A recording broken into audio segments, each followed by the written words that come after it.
பக்கத்தில் நீயும் இல்லை, பார்வையில் ஈரம் இல்லை, சொந்தத்தில் பாஷை இல்லை, சுவாசிக்க ஆசை இல்லை.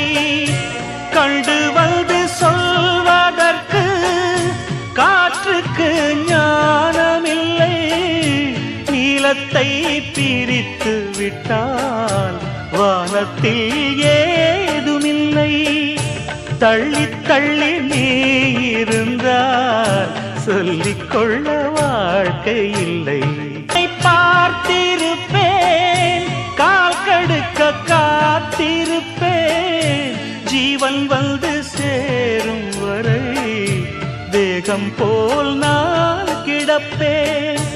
தேவி வந்து சேர்ந்து விட்டால் ஆவி கொண்டு நான் நடப்பேன்.